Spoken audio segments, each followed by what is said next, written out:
करेंगे। मेरी बड़ी सिस्टर है ना, वो जो है भाग के शादी की ना, इसलिए मेरा पापा डिप्रेशन में चला गया था। हम अभी नहीं करेंगे जब तक मेरे पापा बोलेंगे नहीं कि अपने मन से कि हाँ इससे शादी करो, तब तक हम नहीं करेंगे। हम वादा करते हैं 5 साल के बाद हम करेंगे। वो लड़का सोचा कि मेरे जीजाजी सोचा क्या हमको नौकरी हो जाएगा, एक के गाँव एक कुछ है ना घर पे रखेंगे गाँव में, एक को अपने पास रखेंगे बाजार में, चाहे कहीं भी नौकरी होगा जॉब। तो वो हर रोज बात कर देती है, अब हमसे कौन बात करेगा? उसको मारिएगा, फांसी की सजा सुनाइएगा और हम कुछ नहीं कहेंगे। ये लड़का जो इसका दामाद है वो प्रीति नाम की कोई लड़की है, उसमें बोल रहा है कि आई लव यू प्रीति। नमस्कार, अभी हम मधेपुरा जिला के घेलाड़ थाना के अंतर्गत पिपराही वार्ड संख्या 7 में उपस्थित है और यहाँ एक बहुत बड़ी सनसनीखेज घटना हमारे सामने आई है। आप लोग जिनको देख रहे हैं, इनकी पुत्री का शादी 2023 में पिपरा थाना के अंतर्गत हुआ था और उस मासूम सी बच्ची को ख़त्म कर दिया और बहुत ही बेरहमी तरीके से ख़त्म किया है। अभी हमारे साथ उनके पिताजी है, आइए कुछ बातचीत करते हैं कि आखिर उस लड़की का क्या गलती था जो बीते 2 साल पहले उनका शादी हुआ था और शादी होने के बाद एक छोटी सी प्यारी सी बच्ची भी है और उस बच्ची के सर से उनके माता का साया उठा दिया गया है उनके पिता और उनके दादा दादी के द्वारा। आइए कुछ जानकारी लेते हैं कि आखिर क्या घटना हुई है और क्या सच्चाई है इस केस में कि आखिर अपने ही पत्नी को पति के द्वारा क्यों ख़त्म किया गया। आइए जानकारी लेते हैं। क्या नाम हुआ चाचा आपका? रविंदर कुमार। रविंदर कुमार, क्या घटना हुई है? घटना हुई है, मेरी बेटी को वहाँ पे खूब मारपीट किया। पहले तो 6 महीने ठीक ठाक रहा, शादी किए, तो उसके बाद बहुत टॉर्चर किया। जिस दिन से मेरी बच्ची को बच्ची हुआ उस दिन से ज़्यादा टॉर्चर किया। और जो है पूरे जीवन में जितना कमाई किए हुए होते हैं उस बच्ची की शादी में ख़त्म कर देते हैं, उनको एक सुरक्षित और एक अच्छा परिवार खोजने के चक्कर में। क्या कुछ घटना हुई है, इसके बच्ची को क्यों ख़त्म किया गया है? देखिए, कुछ दिन पहले से मुझे मालूम था कि बच्ची के साथ मारपीट होता है, तो इसको भी हम 1-2 बार बोले थे कि जाके कम से कम आश्वासन दिलाओ, क्योंकि बच्ची की जिसकी शादी कर दी है उसको ला तो नहीं सकते हैं, तो वहीं कम से कम आपस में सलाह मशविरा हो जाए ताकि आगामी जीवन अच्छी तरह चले। तो ये प्रयास किया लेकिन ऐसा संभव नहीं हुआ। ये 19 तारीख की घटना है। उस दिन हमारे यहाँ बहुत सारे गेस्ट आने वाले थे, चूँकि हमारे लड़का का छक्का था जी।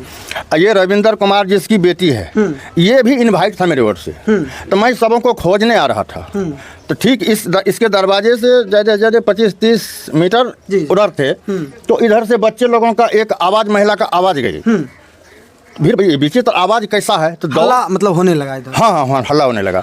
तो वहाँ से यहाँ आने के बाद हम देखे कि इसकी बच्ची यहाँ गिरी हुई थी और इसका दामाद जो था वो रोड पर था, जिसके पैर में इसका लड़का लटका हुआ था। ऐसा क्यों? क्योंकि हम समझ नहीं पाए कि क्या हो रहा है। तो अब वो महिला सब चिल्ला रही है, तो दिमाग तो तभी तो साला नर्वस होने वाला था ही। बिल्कुल नर्वस हो जाएगा किसी का भी दिमाग। हाँ, तो इधर तो ढेर सा हल्ला हुआ, बहुत सारे लोग आए। तब उसके बदन को एक बार हम छुए, चूँकि उसको तो सबसे पहले ट्रीटमेंट फर्स्ट ऐड करना था ना, तो उसके बदन को हम छुए तो हमको लगा कि थोड़ा गर्म है, मतलब ठंडा नहीं है। तो हम उसको सबसे पहले आवाज़ दिलाया कि किसी तरह गाड़ी मंगाओ, उसको ले चलना है। लेकिन इसके कुछ उस बच्ची के मोबाइल से जो कुछ सुनने को मिला, उसके बाद आप लोग जो है अस्पताल उनको लेके गए? जी। मधेपुरा एक मिशन नाम से जाना जाता है, वहाँ 4 दिन ट्रीटमेंट हुई। वहाँ से डॉक्टर साहब बोले कि यहाँ क्योर नहीं हो पाएगा, तो फिर उसको नेपाल ले गया जी। नेपाल में जाके 7 दिन, कितना दिन, 31 तारीख को वहाँ पर वो डेथ कर गई। देखिए, आपको बता दें, वो लड़का जो है उस महिला को पति और उनके सास ससुर के द्वारा जो है उस महिला को लगातार मारपीट किया गया और इतने बुरी तरीके से उनको जो है मारपीट किया गया कि वो जो है बेहोश हो गई। उसके बाद उनका पति जो है अपने बाइक पे लौट करके सीधा जो है पिपरा थाना से यहाँ पे घेलाड़ थाने में इनका घर पड़ता है, यहाँ पे आके उनके घर पे शाम को कितने बजे की बात है सर? लगभग 5 बजे। लगभग 4 बजे की बात है। लगभग 4 बजे जो है इनके घर पे आके जो है उनको उतार देता है। वो महिला गिर जाती है, बेहोश हुआ रहता है, उनको शरीर में काफ़ी ज़्यादा चोट लगा होता है। उसके बाद जो है आसपास के जितने भी लोग हैं वो दौड़ के यहाँ पे आते हैं और देखते हैं कि उनका जो है वो महिला जो है गिरी हुई है, सभी इनके बेटी जो है गिरी हुई है, वो लड़का रोड पे है। उसके बाद जो है इनका बेटा जो है वो अपने जीजा जी का पैर पकड़े हुए होता है और उनको भागने नहीं देता है। उसके बाद सभी गाँव के लोग आते हैं, देखते हैं कि उस लड़की को छू के देखते हैं थोड़ा सा हाथ, उसके बाद पता चलता है कि उसमें थोड़ा सा जान बचा हुआ है। उसके बाद ये लोग आनन फानन में गाड़ी लाते हैं, उसके बाद इसको हॉस्पिटल लेके जाते हैं। हॉस्पिटल लेके जाने के बाद वहाँ से रेफ़र कर दिया जाता है। नेपाल जाते हैं, नेपाल में भी इलाज चलता है, लेकिन वो ज़िंदा नहीं बच पाती है। सोच सकते हैं कितनी बेहयात तरीके से उनको जो है मारा पीटा गया होगा, एक ससुर, एक सास, एक पति के द्वारा। आजकल पत्नी जो है अपने पति के पास सुरक्षित नहीं है, तो एक पत्नी जो है कहाँ सुरक्षित होगी? आप ही लोग से हम पूछना चाहते हैं। इधर थोड़ा सा घुमाइएगा, देखिएगा अभी पूरे गांव के लोग जो है उपस्थित है यहाँ पे। सभी के आंखों में जो है आंसू छाया हुआ है, सभी के आंखों में आंसू छाया हुआ है। और जो है इतनी वाहियात घटना अभी तक हम नहीं देखे हैं। इतनी बेरहमी तरीके से ख़त्म करके उसको गाड़ी से लोड करके अपने ससुराल तक लेके आते हैं। क्या कुछ कह रहे थे सर? इस घटना का मूल उद्देश्य है उस लड़का का किसी गैर लड़की के साथ गलत संबंध। उस लड़का का किसी गैर लड़के के साथ? जी सर। कोई भी महिला अपने जीवन में किसी थर्ड औरत की अपने पति पर अंकुश कभी बर्दाश्त नहीं करेगी। जी बिल्कुल। इसी के लिए ये बच्ची उससे लड़ा करती थी और उसको लगा कि शायद मेरे रास्ते का कांटा यही है, क्योंकि ये मोबाइल प्रूव कर रहा है। उसमें ये लड़का जो इसका दामाद है वो प्रीति नाम की कोई लड़की है, उसमें बोल रहा है कि आई लव यू प्रीति। देखिए, एक गैर लड़की के चक्कर में जिससे 7 जन्मों का बंधन होता है, जिससे एक लड़की का पैदा होता है, एक मासूम सी बच्ची का पैदा होता है, उस गैर लड़की के चक्कर में जो है जो बीच में काटा रहा था वो लड़का का पत्नी, उस पत्नी को ख़त्म कर दिया गया है। अच्छा, वो लड़का किसी और से लड़का का चक्कर चल रहा था किसी गैर लड़की से, तो फिर सास ससुर का क्या इन्वॉल्वमेंट है इसमें? सास तो क्या बतावे, वो महाभारत में शकुनी मामा का नाम सुने होंगे। जी बिल्कुल। बस वही रोल अदा की है। उसको दिक्कत नहीं था कि मतलब हमारा बेटा जो है किसी गैर लड़की से बात कर रहा है? कुछ नहीं, एक पैसा नहीं, कोई दिक्कत नहीं। बहू के रूप में वो व्यवहार ही नहीं की। चलिए हमारी बच्ची बहुत गलत थी, फिर आपने उसको संस्कार क्या दिया? कुछ नहीं। ससुर का क्या रोल है इसमें?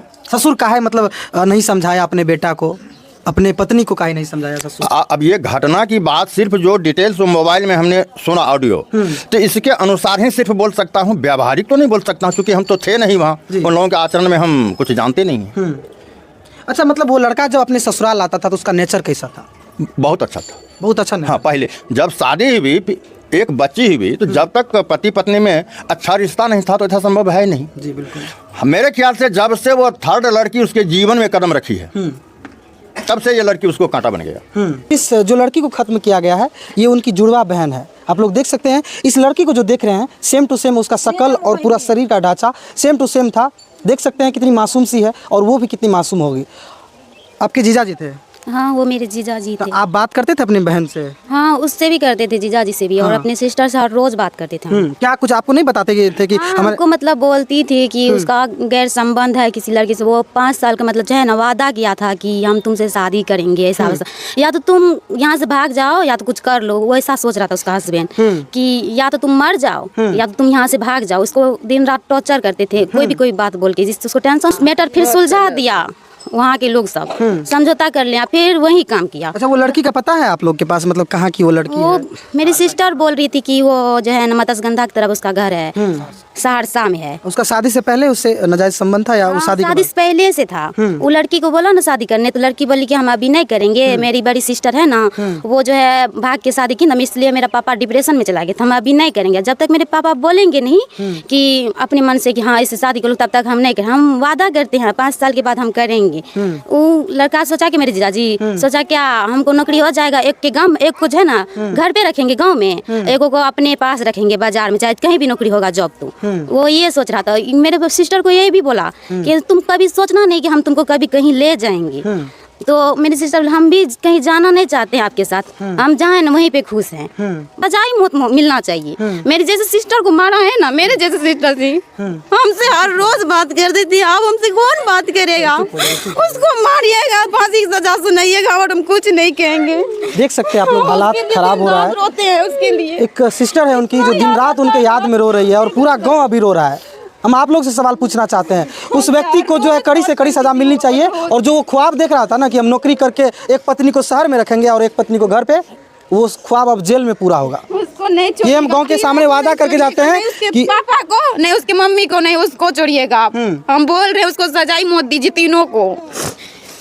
इस परिवार को न्याय मिलना चाहिए। बाकी आप देख रहे हैं बिहार प्राइम टीवी। ऐसी नहीं थी। जय हिंद, जय भारत।